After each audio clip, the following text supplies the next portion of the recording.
The energy in the studio shifted the moment Jim Carrey bounded onto the set of The View, as if the air itself had decided to loosen up. He didn't just walk out. He sprang, waved, bowed, twisted his face into a dozen impossible shapes, and pretended to trip over his own shadow before catching himself with a flourish. The audience erupted, laughter rolling through the room before he'd even reached his chair. It was classic Jim Carrey, a reminder of why he'd been a force in comedy for decades. Whoopi Goldberg laughed openly, shaking her head. "See, this is why we had to bolt the furniture down," she joked. Jim squinted at his chair suspiciously. "This thing's been judging me since I walked in," he said, poking it with a finger before sitting down carefully, as if it might bite.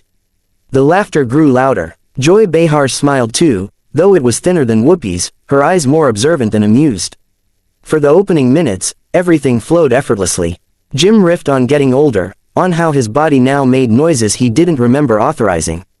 He joked about fame, about how people still expected him to talk out of his backside at formal events.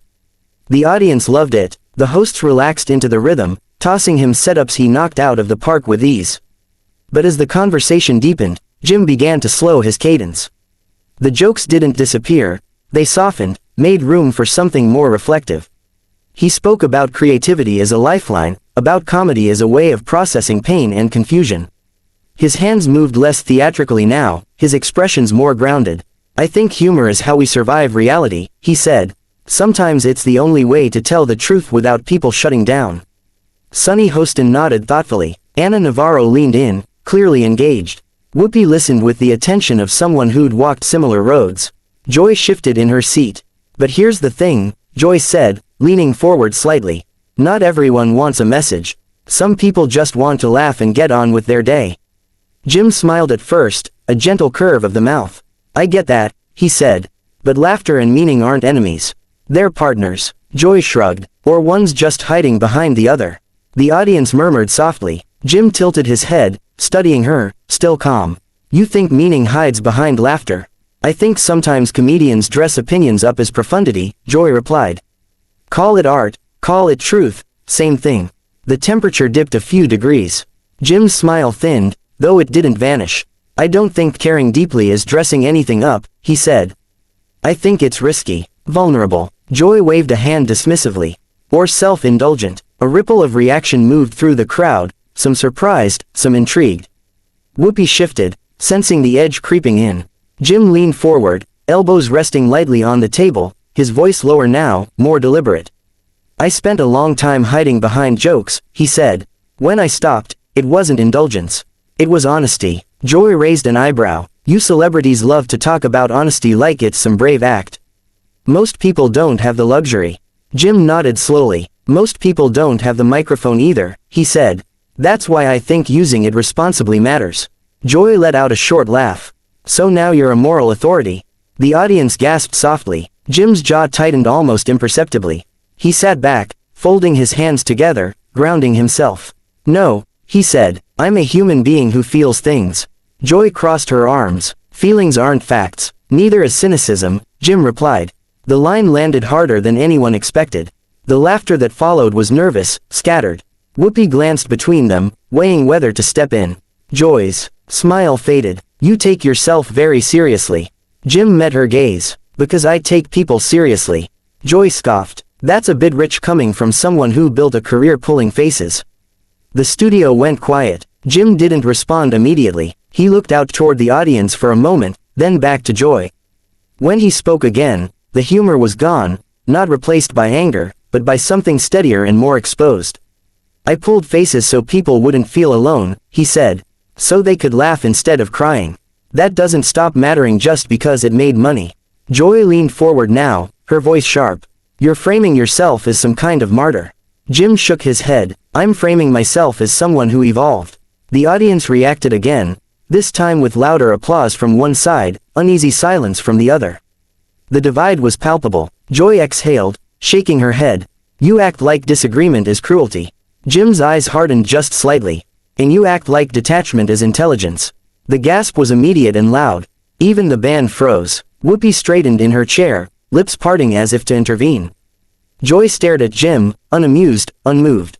"Oh please," she said. "Save the monologue." Jim leaned back, shoulders squared, the playful elasticity of his body replaced by stillness. "I'm not performing," he said quietly. "I'm talking." Joy tapped her fingers on the table. "This is daytime TV, Jim. Not a manifesto. And that's exactly why this matters," Jim replied. "People hear things here they won't hear anywhere else." Joy's dismissive words hung in the air like smoke that refused to clear. For a brief moment, no one spoke. Jim remained seated, his body unnaturally still compared to the kinetic energy he'd brought with him earlier. The contrast was striking. The man who moments ago had bent the room around laughter now seemed contained, as if holding something back required all his focus. Joy leaned back in her chair, arms crossed, her expression set in practiced skepticism. "You see," she said lightly, "this is what I mean. It's always a monologue." Jim inhaled slowly through his nose. The audience watched his chest rise and fall, the silence amplifying the smallest movements. "I'm not asking for agreement," he said at last. "I'm asking for sincerity to be treated like it belongs in the room." Joy laughed, short and sharp. "Spare me. This is daytime television, Jim. People tune in for conversation, not existential sermons." A murmur rippled through the crowd. Jim's fingers flexed against the armrest, then relaxed. "That attitude," he said quietly, "is exactly why people stop trusting what they see." Joy raised an eyebrow. "So now I'm responsible for the collapse of trust in society?" Jim shook his head. "No, but mocking depth teaches people that caring is embarrassing." Whoopi Goldberg leaned forward now, sensing the conversation slipping further from control. "Okay, let's take a breath." Joy waved her off. "No, I want to hear this," she said, eyes locked on Jim. "Go on, finish the lecture." Jim looked at her for a long moment, really looked, as if weighing something internally. When he spoke again, his voice was softer, but no less firm. "I spent most of my life performing so people wouldn't see how much pain there was underneath," he said. "When I finally stopped doing that, I realized how uncomfortable sincerity makes people." Joy shrugged. "Or maybe they're just tired of celebrities acting enlightened." The audience gasped. A few clapped instinctively, others shifted uncomfortably. Jim's jaw tightened, but he didn't raise his voice. "I'm not enlightened," he said.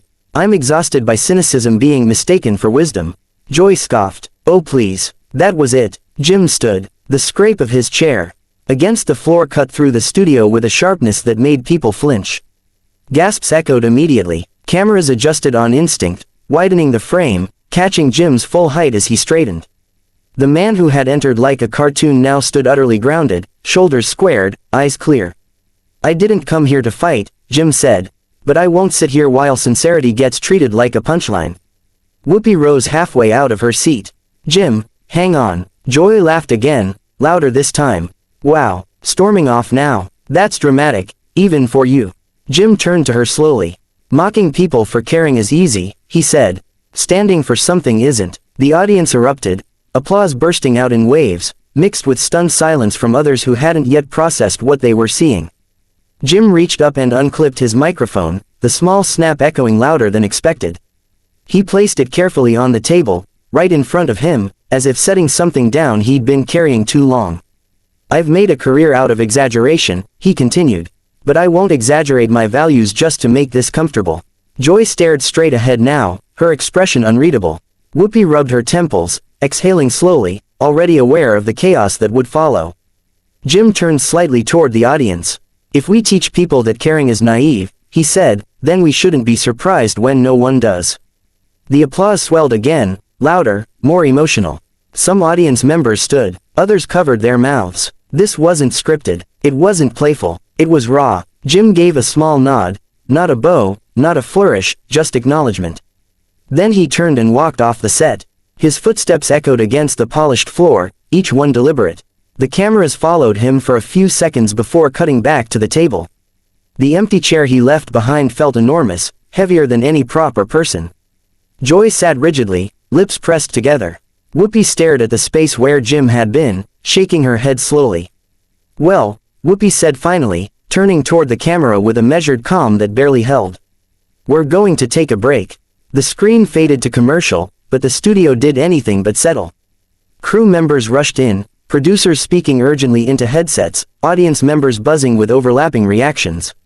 Some applauded again, others argued in hushed tones, replaying Jim's words as if trying to decide where they landed. Backstage, Jim walked quickly down the hallway, the adrenaline finally catching up with him. His hands trembled slightly now that the moment had passed. A staff member called his name, asking if he was okay, if he wanted water, if he wanted to talk.